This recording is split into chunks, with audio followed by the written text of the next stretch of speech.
কথায় কথায় তাকে অপমান করছো, তাকে অবহেলা করছো, আর তুমি ভাবছো ইস সে কি বেহায়া, সে কি নির্লজ্জ। সে কিন্তু বেহায়াও নয়, সে নির্লজ্জও নয়। আসলে সে তোমাকে তার নিজের থেকেও বেশি ভালোবাসে।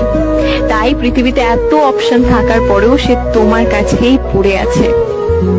হারিও না তাকে, কারণ এইসব মানুষগুলো একবার চলে গেলে কিন্তু আর ফিরে আসে না।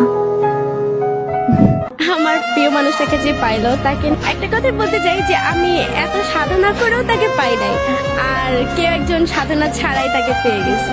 তোমার কি ব্যর্থতা ছিল যে তুমি তোমার প্রিয় মানুষটাকে পেলে না? আমি আমার সর্বোচ্চ দিয়ে চেষ্টা করেছি তাকে ধরে রাখার, ভালোবাসার কোনো কমতি ছিল না, তারপর আমি তাকে।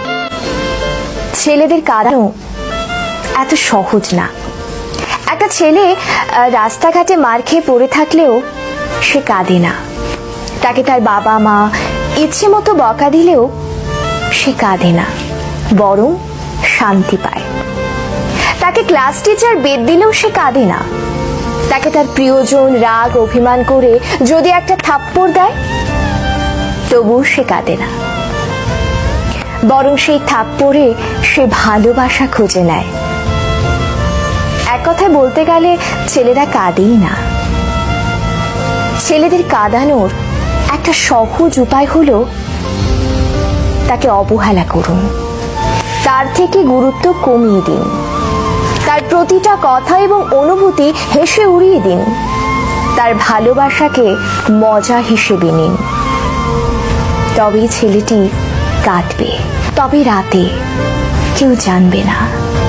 আপনি এইটুকু করে এক রাতে তাকে যতটুকু কাঁদাতে পারবেন, বাকি সারা জীবনেও তাকে ততটুকু কাঁদাতে পারবেন না। কথাগুলো হাস্যকর মনে হলেও মিথ্যে নয়। একটা ছেলে মন থেকে ধরে প্রতিটি দেহের প্রতিটি অংশের কষ্ট অনুভব করলে তখনই ছেলেদের চোখে অশ্রু নামে। আমার সবাইকে খুব পাপ, আমার ভালোবাসায় পাপ ছিল। দুনিয়ার ব্যাপক মানুষ বুঝলো যে আপনার আমার লাগবে, খালি আপনি মানুষটা বুঝলেন না।